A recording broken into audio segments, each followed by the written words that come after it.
love the subject, and I wish we had 2 more hours. It's so I interesting. think I am in for a course if you are for it. It is really interesting. It is, right? It's super powerful. Yeah, well, a seed was planted for you guys, and you know, all of you, you can buy this book here. As I told you, nothing really can substitute the intuition of an astrologer, you know. And the more you do, but try with your own chart first of all, and then when you know someone close to you that had a hard year, or you know, if they are trying to you know, if they are trying to get your something accomplished, open up a new business, you know, get married. You don't want to get married with Saturn in your 7th house in your solar return in the year of your solar return. I can almost guarantee you guys that if you were born with, I mean, if you wed someone with Saturn in the 7th house, while in the solar return Saturn is in the 7th house, or Pluto or Uranus, that relationship is gonna be very, very challenging. I wish I could, you know, I wish I could speak softly, be more subtle. I have a question. If you use a different house system, and I did 2 different house system, some of the planet change houses. So how does that work? You know, I've been working with Placidus my whole career since you know, to 1982, and I'm telling you, it works for me and it works for my clients.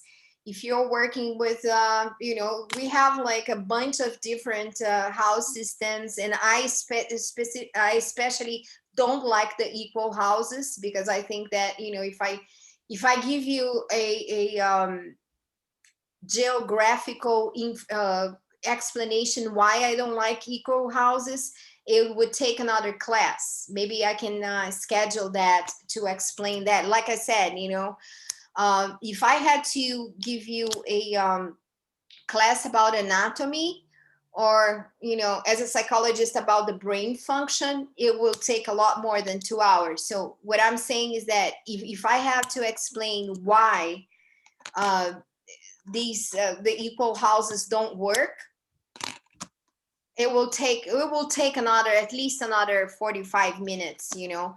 But trust me, you just use whatever you want to use.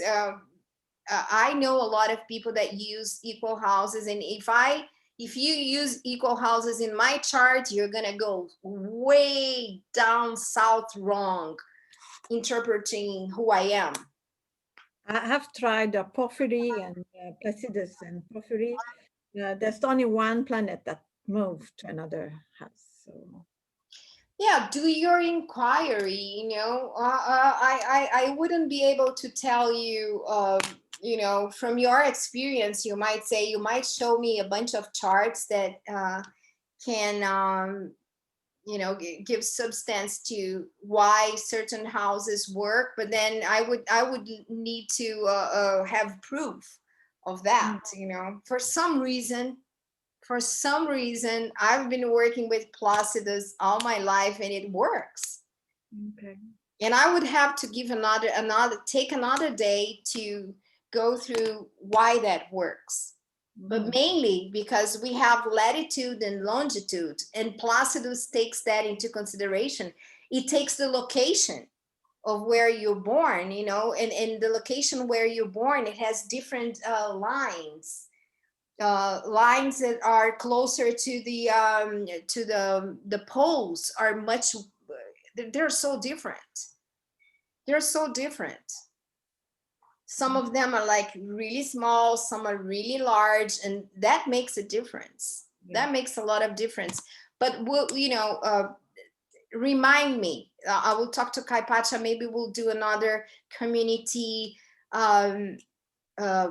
a video or a webinar, and maybe he will do that with me, and then both of us will break down, and we'll call Saul and whoever wants to, you know, jump in the webinar to say why they use certain house systems. But thank you for you know, reminding us that it changes. It does change, but it's all about trying which one really works at the end of the day, that it's more, there is mirroring the reality of how things are working.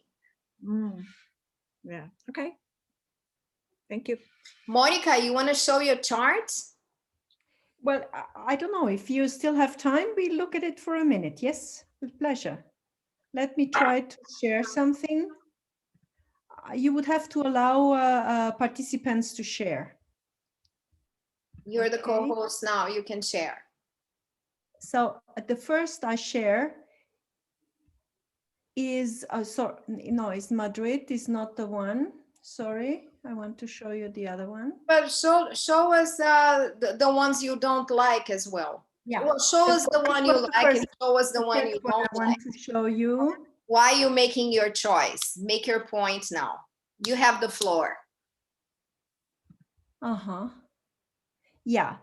So this would be for Bucharest, 15th of June, 2021. And the date, but the moon might move a little bit.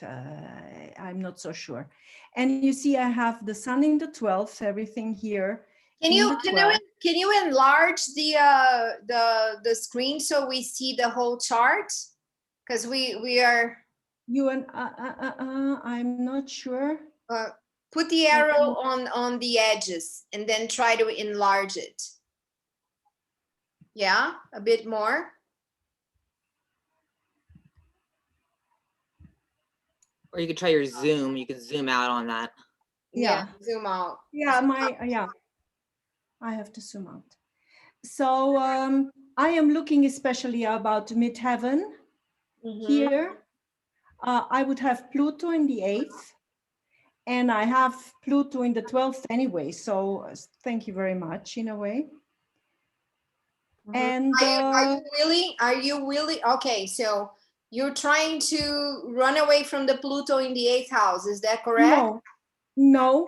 It's a factor, but it's not what I saw. In the first place, I saw that I have Jupiter on midheaven, and because I would like to show up, I would like to show what I'm doing and to be seen, you know.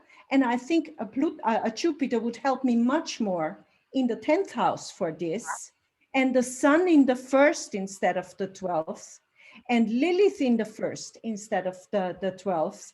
Then okay, so this one is for Bucharest, right? This one is for staying home. Okay, got to. Yeah. Okay. And the other one is, I show you Madrid. Let me check. No, it's still Bucharest. What did I do with Madrid? Go to recents. Yeah. So the Madrid. I got it. Sorry, guys. Takes a bit. I am Madrid. Yeah. Oh, so now. Let me see the top there where you say what it is. The left top. Solar return, natal, June 15th. Okay, that's it. Yeah.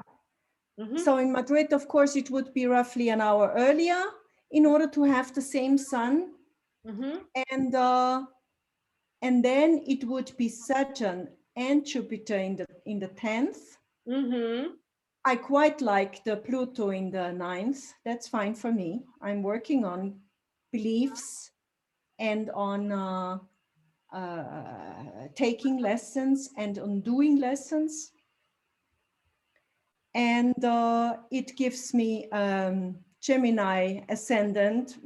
I mean, I love Gemini. I am Gemini. I am Mercury through and through. So that would be I think, quite not easy, but familiar, you know. North Node in the first, Lilith in the first, Mercury in the first, and the Sun in the second. What else do I want? Yeah, Venus in the second too. Sun in the second, Venus in the second, Saturn.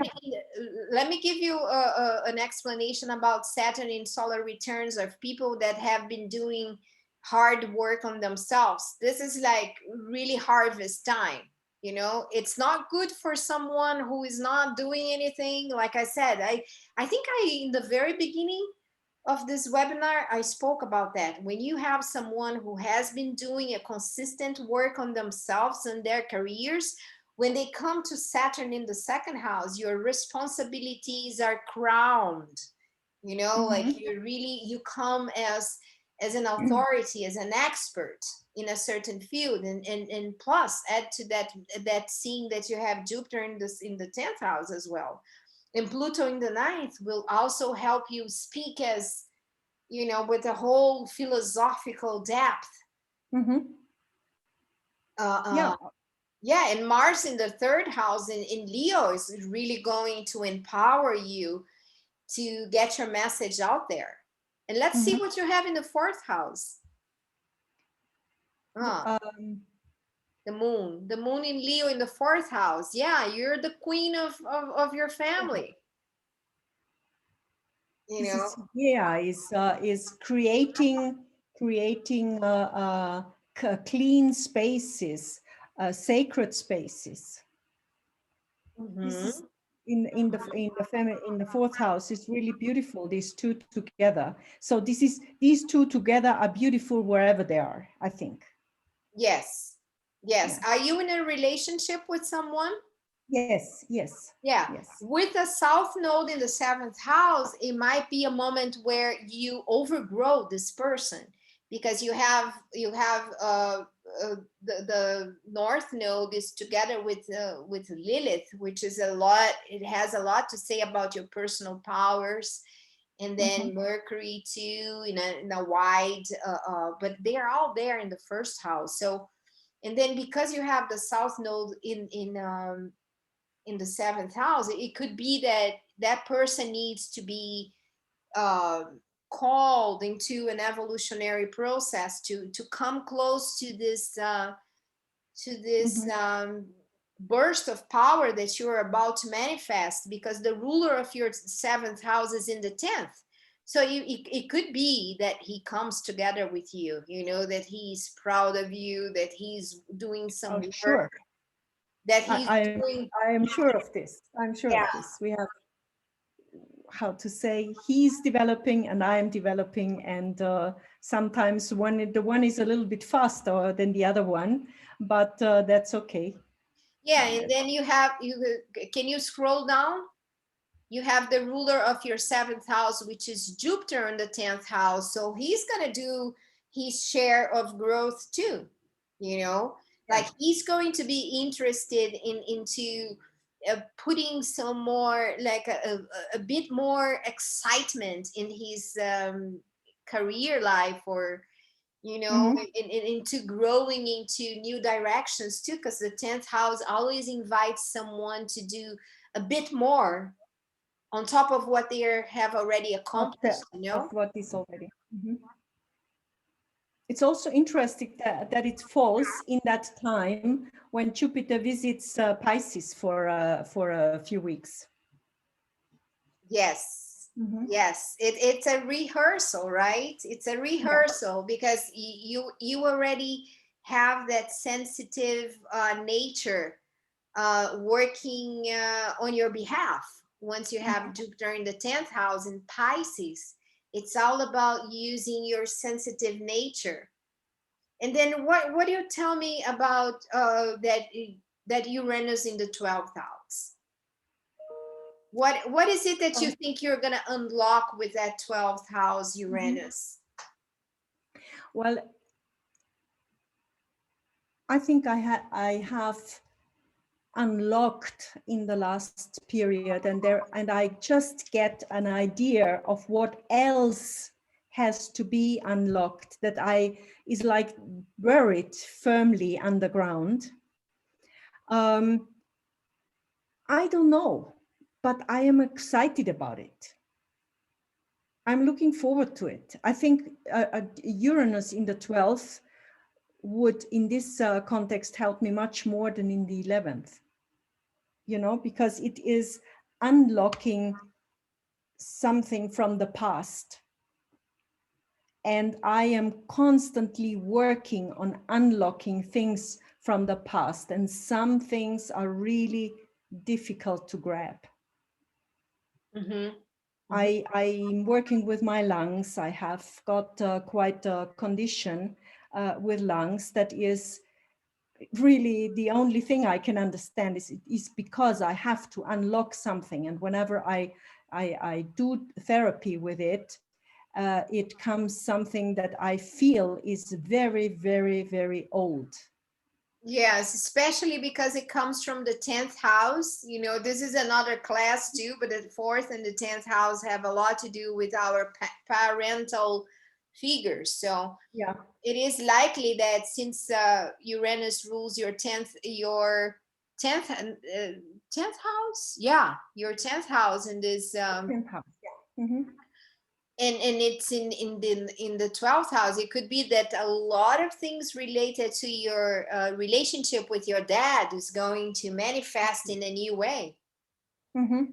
You know, with a father or father figures, because sometimes it's exact, yeah.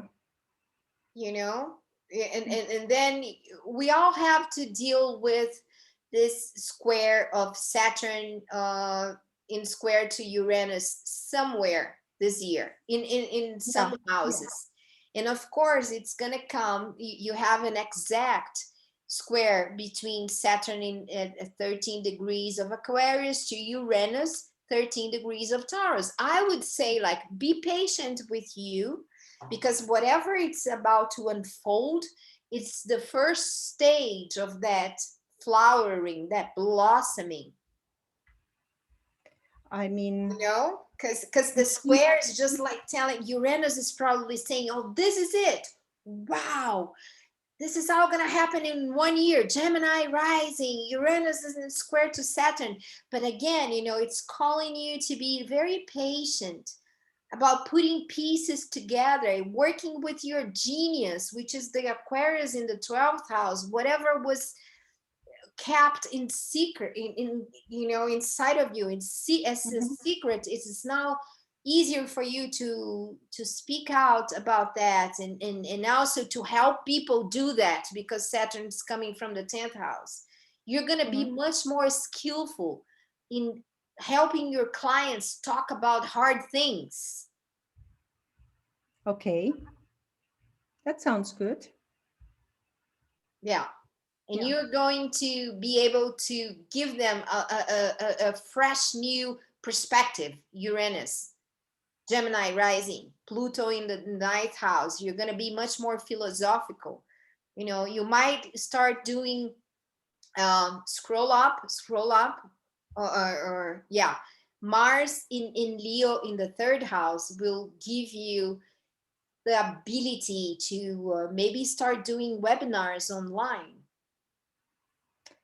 Aquarius is, this is from June, but I have the 1st next Wednesday. You see? Yeah. You see, it's already brewing. You know, these things are like, they are like brewing in the universe, and you start to manifest it. And of course, after you activate your solar return, this is going to be much more intense. You're going to feel much more empowered, especially because you electively are choosing to relocate, to have the best chart possible for all of this to happen, to be manifested. Buy your ticket. I'm really enthusiastic about it, because this is so clear. This is the ticket to Madrid. Yeah. Do it. Thank you Hotels, very, very much. car rentals, and all of that. Does anybody else want to share something? I do have my chart for this past year if you want to look at it. I do, yeah. Making you co-host, Chris.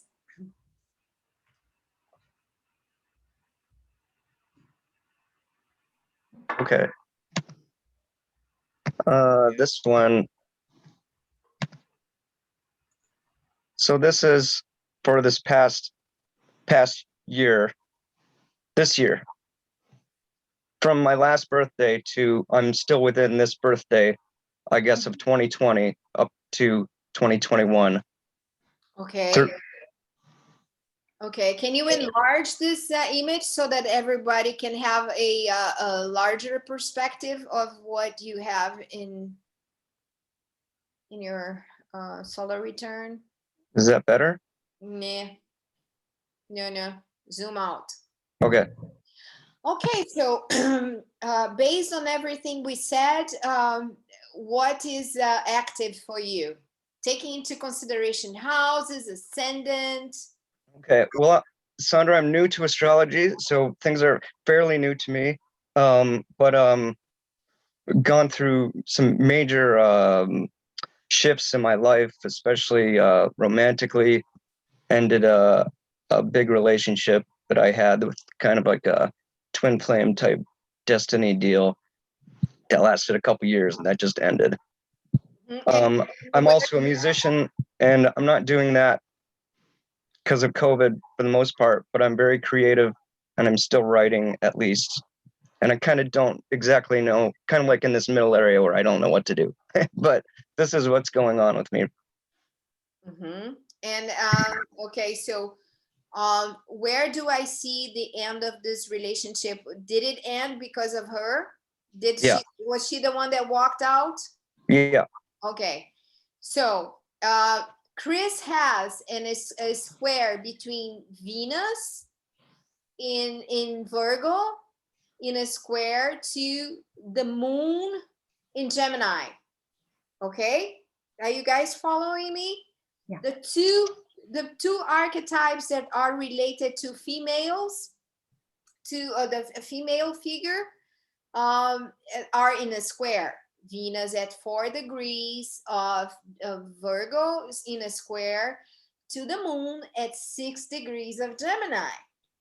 You know, so that's a clash between you know, the archetype of the female in your chart for the year of 2020-2021, who is active until October 6th of 2021. Yeah, she's an Aries, I'm a Libra, so that's what's going on, you know.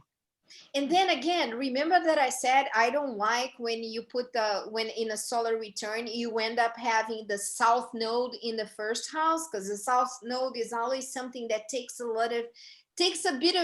bit or a lot of energy about your, especially when it's in the first house. Okay, and that's what I have here. Yeah. You see, so like it is as if she's having a new path with the head of with the north node in the 7th house. Yep. And you, first house, is just like, okay, so I need to deal with this during this year. So this is like a pause time. It has been, yeah. It's a pause time. And then again, you know, you have Pluto and Saturn in the 2nd house. So the money matter gets confused here because Saturn stalls the entrance of money, but at the same time it allows you to plan ahead and say like, okay, so I have to save. When you have Saturn with Pluto, which is your case in the 2nd house, it's just like, oh, if I was playing like easy Libra, believing that the world is going to provide for me, this is the moment where I really need to come to terms with my awareness that I need to save money and plan ahead and make plans and be more proactive in terms of your financial outlook, because this is the call. What I'm saying is that this is the call for this year, okay? Because you have Pluto which rules your 12th house during the year. Pluto is here. You have two houses being ruled by Pluto, the 11th house and the 12th house. Yeah. Okay. And then Pluto, which rules the 11th and the 12th house in the solar return, is in the second house together with Saturn, telling you financial responsibility, Chris. Hate that.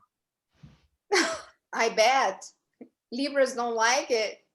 You know, they like to have the partner bringing some of that resourcefulness, right? But this is like Saturn in the second house. Okay. It couldn't be a more clear signal for you that you have to be resourceful yourself. You know, it's all about really dropping the coins and say, yeah, this is the time for me to grow up, and especially taking into consideration that you just had a Saturn return. Oh no, you did not. When was your birthday again? October 7, 74. 74. So, okay, so no, you're not going through that. I'm sorry, forget about that.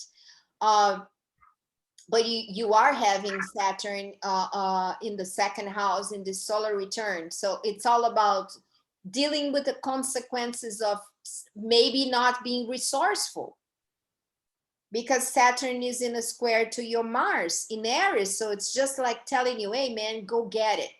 You know, Mars in Aries is telling you, hey, go get it. You know, you have Uranus in your 5th house.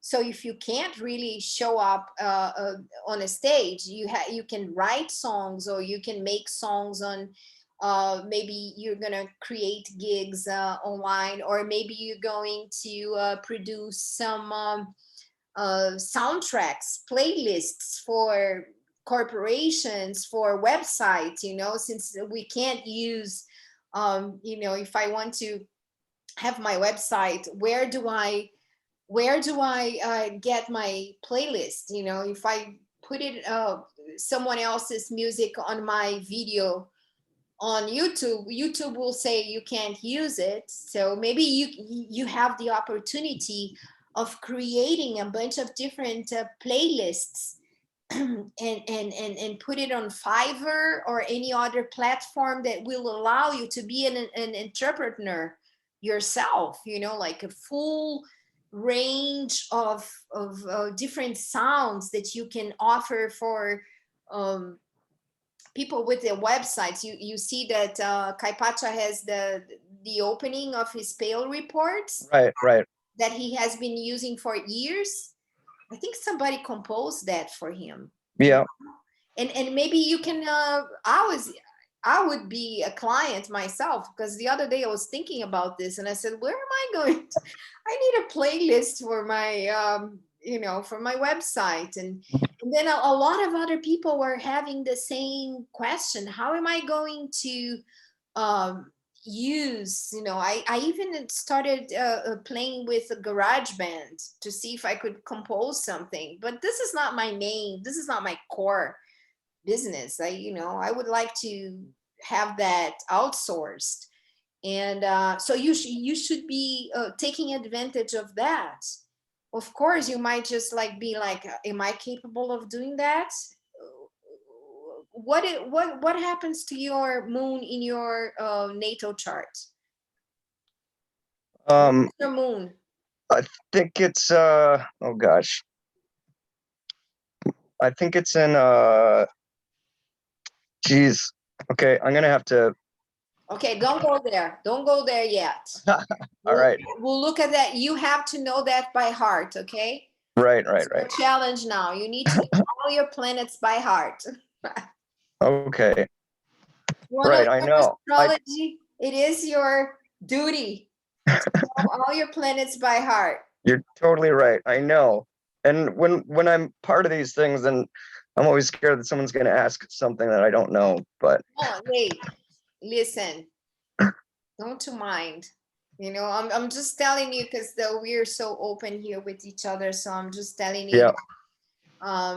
Stick your chart to your all wall in your bedroom, and every day you pass by the chart, you look at it and you say, okay, so my sun is at 13 degrees and how many minutes and how many seconds of Libra.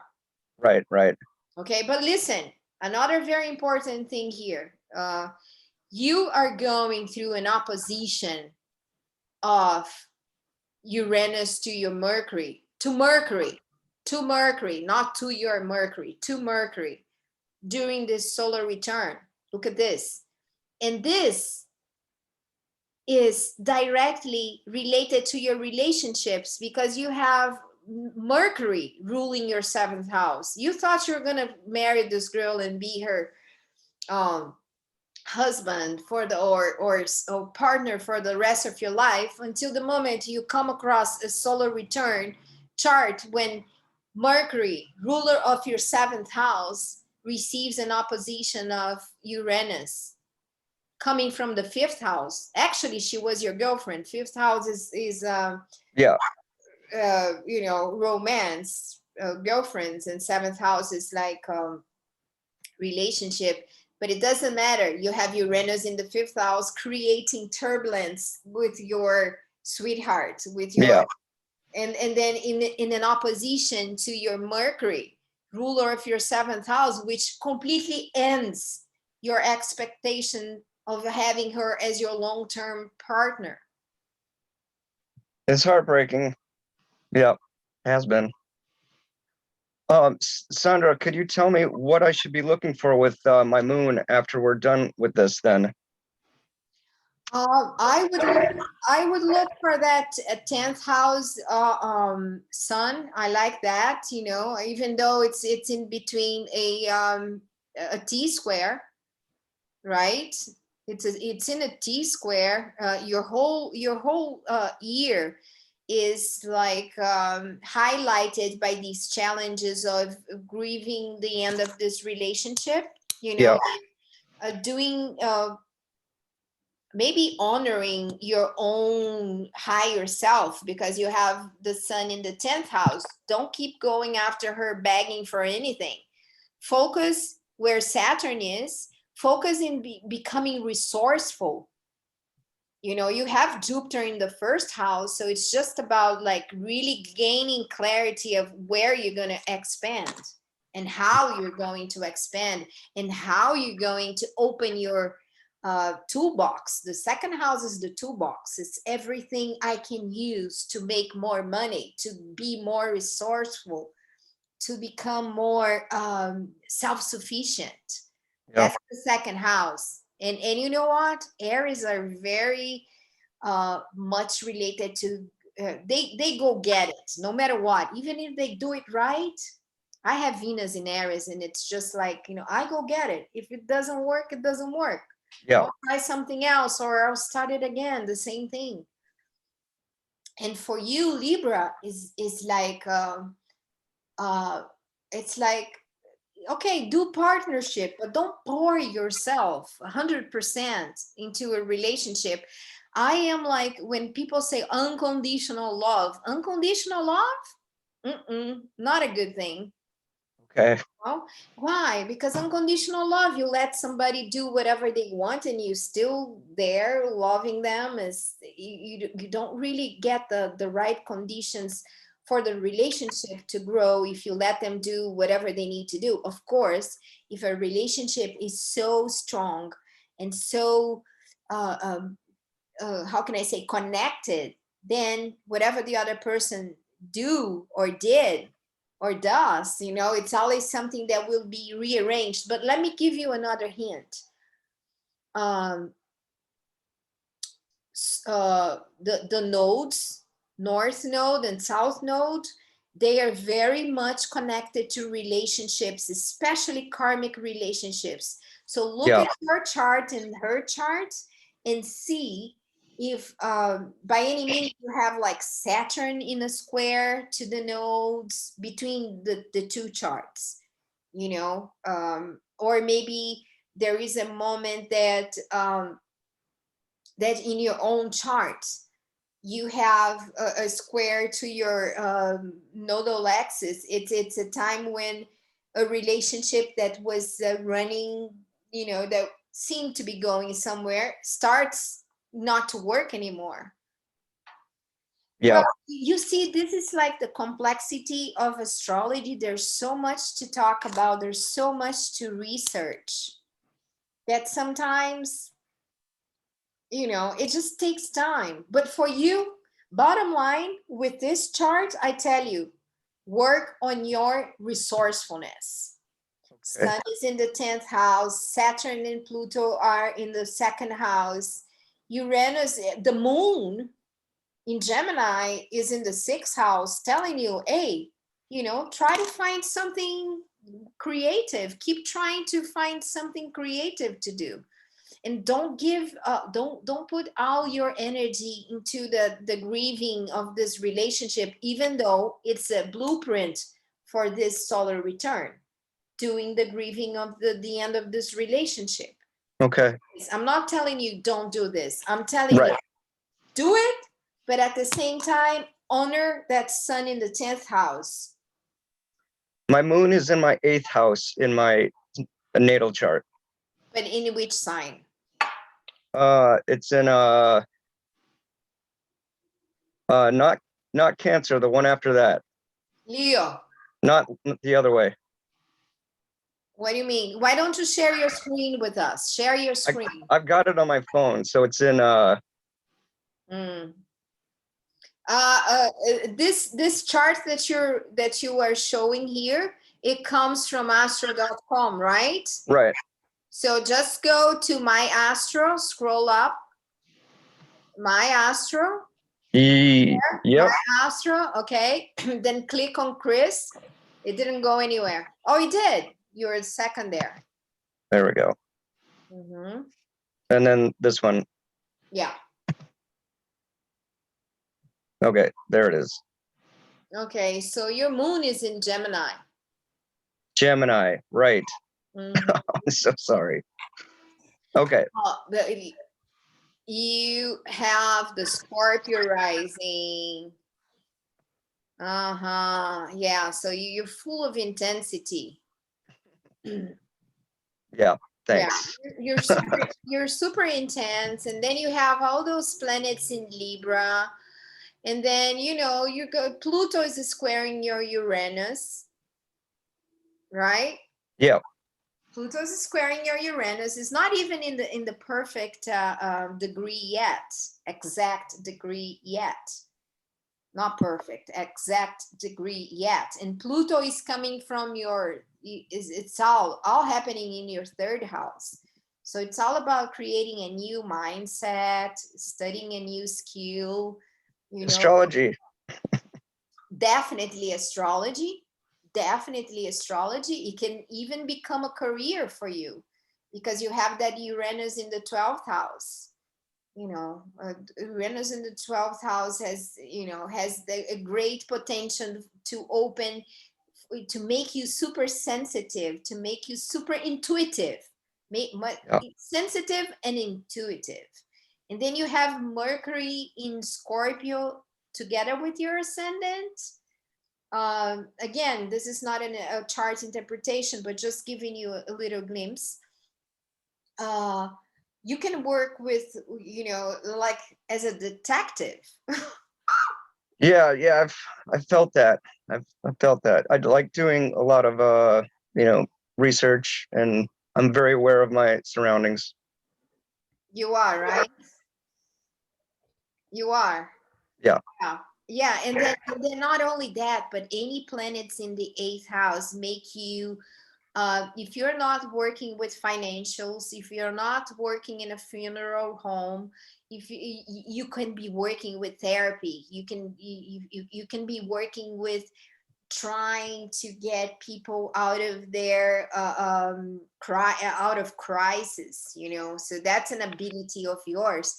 And take into consideration, you have a beautiful trine between your moon at 27 degrees of Gemini with Uranus at 27 degrees of Libra. Mhm. But hold on tight, because you're still gonna go through that Pluto in square to Uranus. So there's no I would say this is an end of a cycle. Yeah. This Yeah. is definitely an end of a cycle. And the best is yet to come. Thank you, Sandra. I appreciate it so much. And do not forget that Jupiter, you're having your second or third Jupiter return in a little bit, you know, because Jupiter's cycles happen every 12 years. Okay, that's good, right? Yeah, and then you know what? Good news for you. When Jupiter crosses the fourth, the fourth house to the fifth, you know, you're probably gonna fall in love again, like a Oh good boy. Libra, like a good Libra would do. You know, open up your heart for new romantic experiences.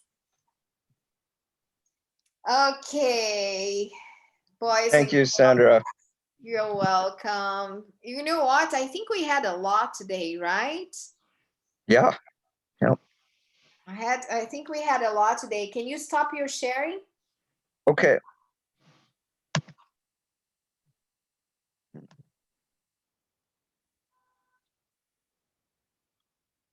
Not going. Oh, yeah, I see it. Yay. Okay. So thank you very much. Does anybody want to say something, like wrapping up our meeting today? Lisa, Jess, Titi, Karina, Titi, Morgan, Karine. I would just say thank you so much. I unfortunately missed the beginning part, so I'm going to have to go back and look into that. But just weaving a amazing picture of the multiplicity of the fabric out there. I really appreciate you putting together some of those strings. So thank you. Yay. Thank you. I want to say that I do mentoring too, one-on-one mentoring in astrology. So if you guys want to at some point have a one-to-one session to for mentoring, Karine is here. She's I don't think she's here, but she's doing mentoring, astrology mentoring with me too. She's in France, and it's like super it's a super interesting you know, relationship, because you really gain traction in your interpretation, you know, with astrology. And it's especially good if you are willing to be an astrologer. First of all, I tell you, it takes time.